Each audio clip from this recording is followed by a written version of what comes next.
जय जिनेन्द्र। स्वागत है आपका कुंद कुंद कहान भक्ति पाठशाला में। आज हम आपके सामने श्री भूवलय जी ग्रंथ के एक और रोचक विषय को लेकर प्रस्तुत हुए हैं, सर्वभाषा कोविद।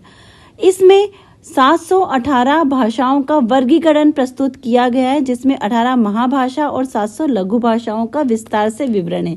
तो आइए देखते हैं। भाषाओं की जननी ब्राह्मी लिपि और सुंदरी लिपि, तो ये दोनों हमारी अति प्राचीन लिपियां, जिनके माध्यम से अन्य लिपियां और भाषाएं विकसित हुई, उनका उद्गम हुआ।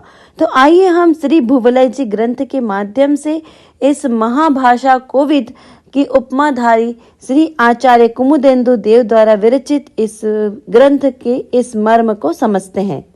भगवान वृषभनाथ के मुख से प्रकट हुए आकार से हकार तथा अयोगवाह अक्षरों या जैसे कि क, ख, प, फ सहित जो अक्षर हैं, इनको शुद्ध मोतियों की माला की तरह वर्णमाला को ब्राह्मी ने धारण किया। जो उनकी बड़ी पुत्री थी ब्राह्मी, उन्होंने धारण किया। जो वर्णमाला स्वर और व्यंजनों के भेद से 2 प्रकार के हैं, समस्त विद्याओं से संगत है, अनेक बीजाक्षरों से भरी हुई है, नमः सिद्ध्यभ्यों से प्रकट हुई सिद्ध मातृका है। वृषभनाथ भगवान की दूसरी पुत्री सुंदरी जी, उन्होंने क्रम से 9 अंक द्वारा गणित को मोतियों की माला की तरह धारण किया। ब्राह्मी देवी भगवान वृषभदेव की बड़ी पुत्री होने के कारण ब्राह्मी लिपि को ही पहली लिपि माना गया और दूसरी लिपि यवनांक लिपि, ऐसा अन्य आचार्यों का भी मत है।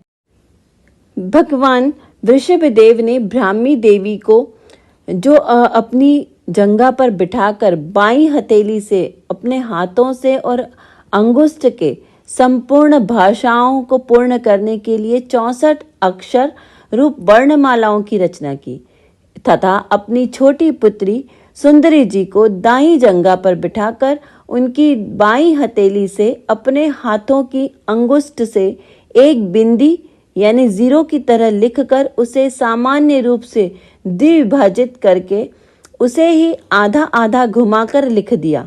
इस प्रकार से कन्नड़ लिपि के अंकों की रचना भी हुई है। यहाँ पर यह बताना हमारा उद्देश्य है कि अंक लिपि जो 0 से यानी 0, 1, 2, 3, 4, 5, 6, 7, 8 और 9, इस प्रकार 9 अंकों में पूरा अंक समाहित हो जाता है। उसी प्रकार इन 9 अंकों से ही लेकर वर्णांक बने हैं, जो कन्नड़ भाषा के अंक से बहुत कुछ समानता रखते हैं और उन्हीं से ब्राह्मी लिपि भी बनी।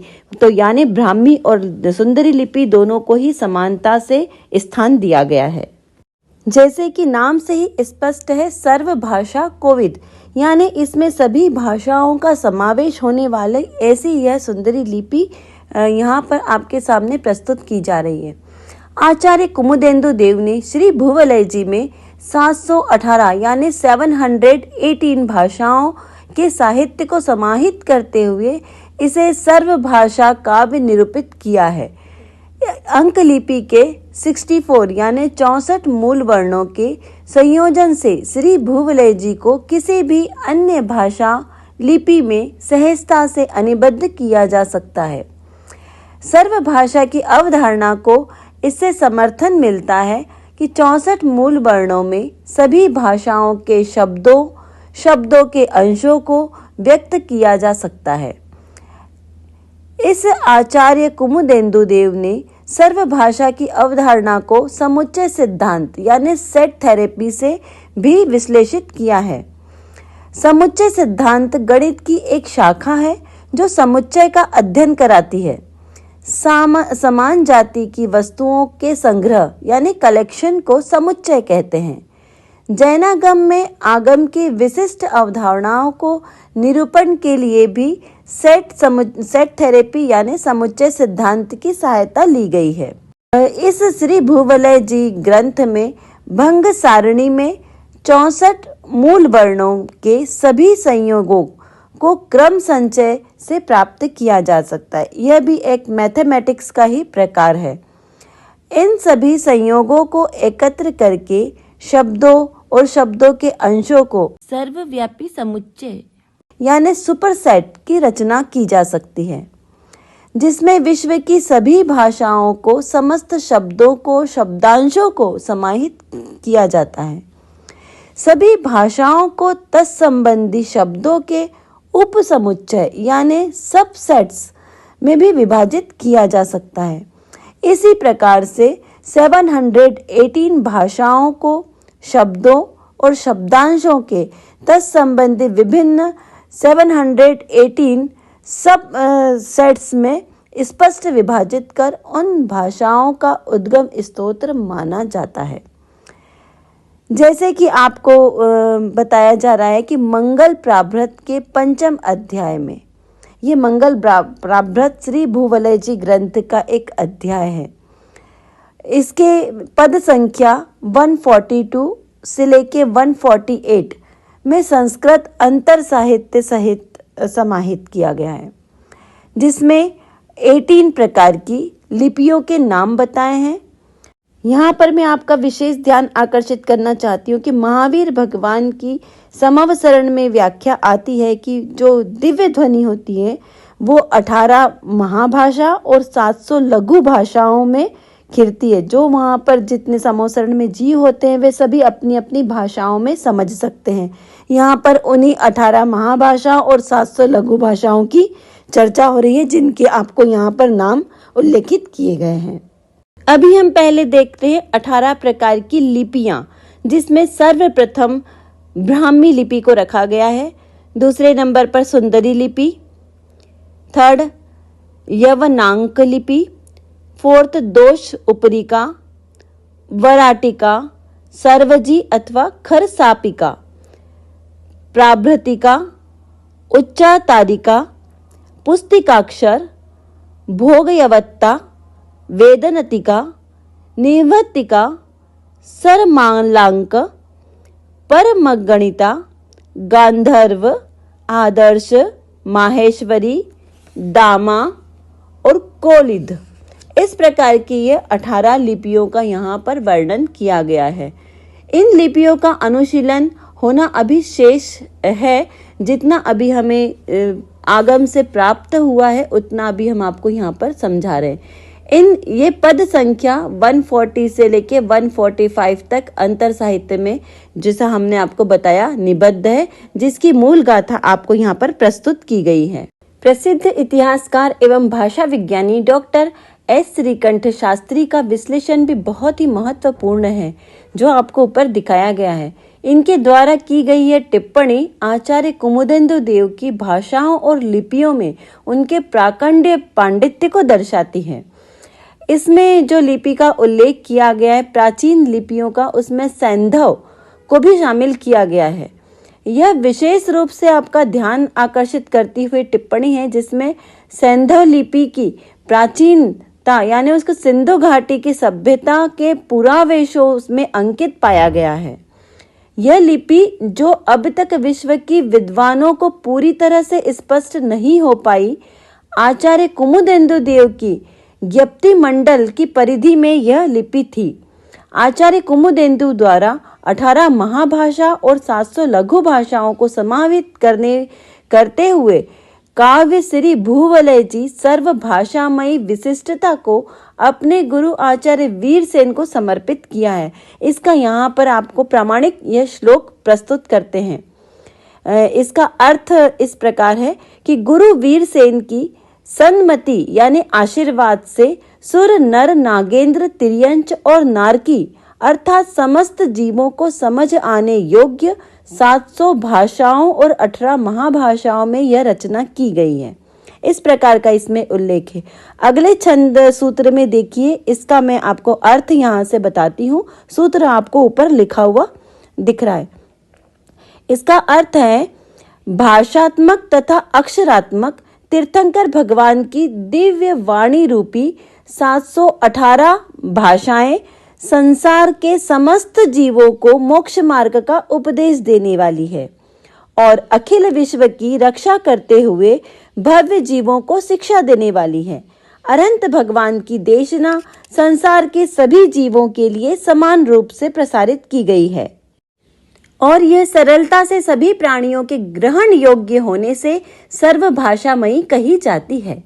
इस आशय को आचार्य कुमुदेन्दु देव ने प्रस्तुत पद्य में प्रकट किया है। इसके प्रमाण आपको श्री भूवलय जी ग्रंथ के 5 से लेके 125 सूत्र के आधार से मिल सकते हैं। इसका अर्थ इस प्रकार से है, अरहंत भगवान की भाषा को सर्वभाषामयी कहा जाता है क्योंकि संपूर्ण जगत में जो भी भाषा हैं वे सभी उनकी वाणी से बाहर नहीं हैं।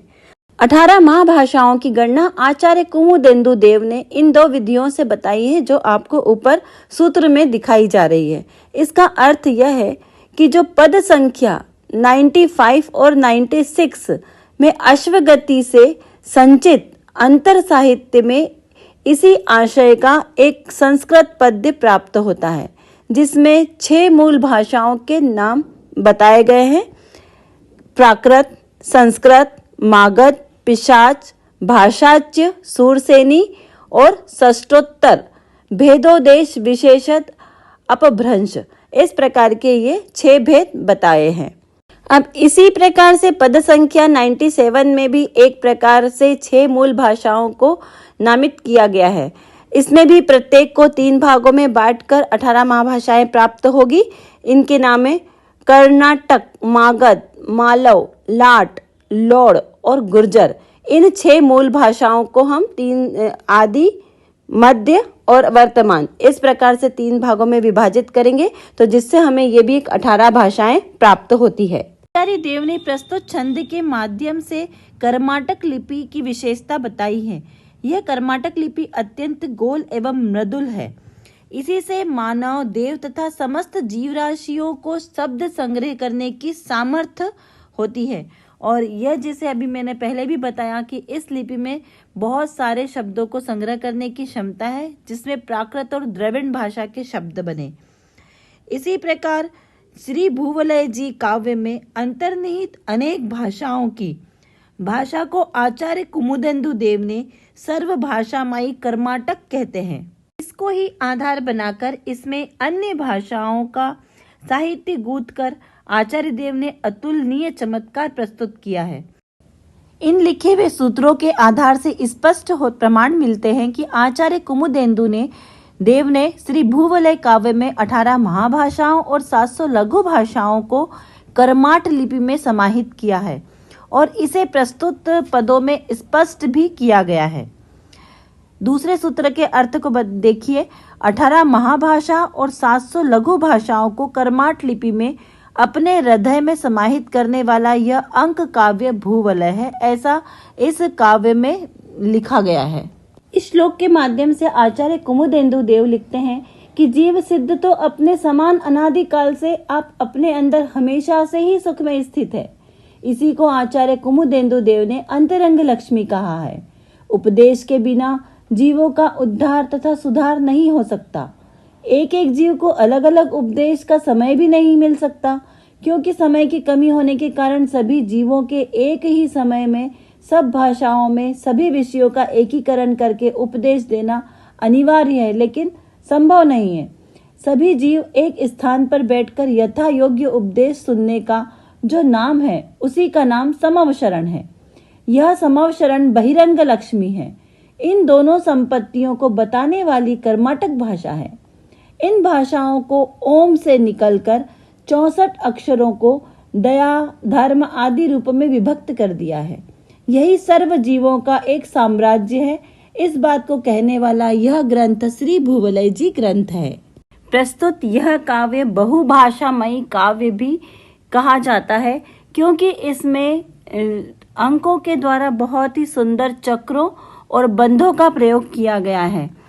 आगे के वीडियोस में हम आपको बताएंगे कि इसमें किन किन विधियों को शामिल किया गया है, जिसमें आनुपूर्वी पद्धति, स्तंभ काव्य जिसमें से प्राकृत गाथाएं निकलती है, अक्रमवर्ती क्रम में अगर देखा जाए तो उसमें संस्कृत काव्य निकलकर आता है, अश्वगति तथा नागबंध, इसे सर्पगति बंध भी कहते हैं। इस प्रकार से और भी बहुत सारे बंधों का प्रयोग किया गया है, चित्र बंध, और इसी तरह की हम और भी आपको इस श्री भूवलय जी ग्रंथ की विशेषता आगे के वीडियोस में हम आपको बताएंगे और इसका आप परिचय कराएंगे, जिससे आपको पता चलेगा कि ये महान आचार्य ने कितना सुंदर अप्रतिम ग्रंथ की रचना की गई है। अभी हमने यहाँ पर यह सभी वर्णन अप्रतिम प्रतिभा सिंधु श्री भूवलय जी ग्रंथ की रचयिता आचार्य कुमुदेन्दु देव इस पुस्तक के माध्यम से आपको बताने का प्रयास किया है। और भी रोचक जानकारी जानने के लिए आप हमारे इस चैनल को लाइक कीजिए, शेयर कीजिए, सब्सक्राइब कीजिए और देखते रहिए आचार्य श्री कुमुदेन्दु देव द्वारा रचित इस महान ग्रंथ के बारे में। यदि आप भी इस श्री भूवलय जी ग्रंथ के बारे में सीखना चाहते हैं, उसे समझना चाहते हैं, तो आप हमसे जुड़ सकते हैं। कमेंट बॉक्स में लिखिए। यदि कोई जिज्ञासा हो तो भी आप हमसे पूछ सकते हैं। चलिए मिलते हैं हम अगले वीडियो में और भी नई बहुत सारी रोचक जानकारी लेके। तब तक आप स्वस्थ रहे, प्रसन्न रहे। जय जिनेंद्र।